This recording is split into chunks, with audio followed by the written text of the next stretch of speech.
বন্ধুরা তোমরা সবাই কেমন আছো? তো বন্ধুরা আশা করি তোমরা সবাই ভালো আছো। শুক্লাস বেঙ্গলি কর্নারে সবাইকে স্বাগত। তো বন্ধুরা আজকে আমি আরেকটা রেসিপি নিয়ে চলে এসেছি।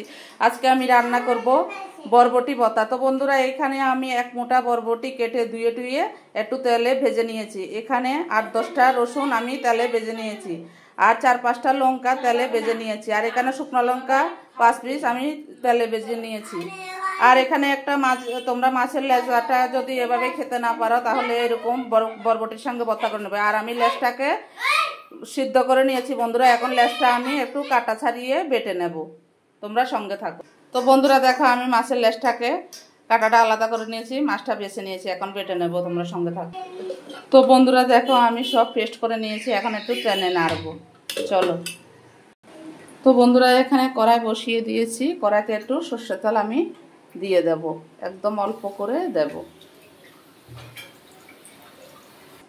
আমি একটু কালো জিরে ফোড়ন দিয়ে দিলাম।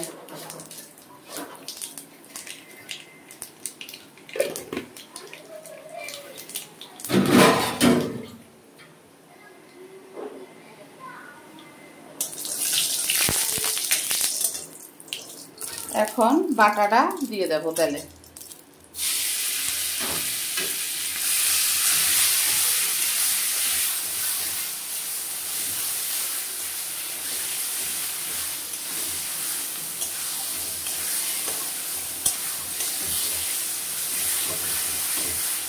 তো বন্ধুরা স্বাদ অনুযায়ী নুন আমি দিয়ে দিয়েছিলাম, আর মিষ্টিটা আমি দিইনি, আমি খাবো না বলে দিইনি, তোমরা চাইলে দিতে পারো। এরকম একটা বাটা থাকলে আর মাছ মাংস কোনো কিছুর প্রয়োজন হবে না।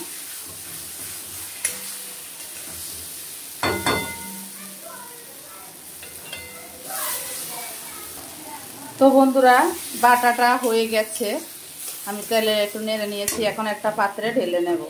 তো বন্ধুরা এরকম একটা যদি গরম গরম ভাতে বাটা হয়ে যায় তাহলে আর মাছ মাংস সব কিছু পেল হয়ে যায়। তো বন্ধুরা বরবটি ভর্তাটা মাছের লেজা দিয়ে কেমন লেগেছে বাটা, আমাকে একটু খেয়ে তোমরা এভাবে কমেন্ট করে জানাবে যে কেমন খেয়েছো। ভালো লাগলে like share comment subscribe notification করে দেবে। টাটা বাই বাই, সবাই সুস্থ থেকো, ভালো থেকো, দেখা হবে নেক্সট ভিডিওতে। টাটা।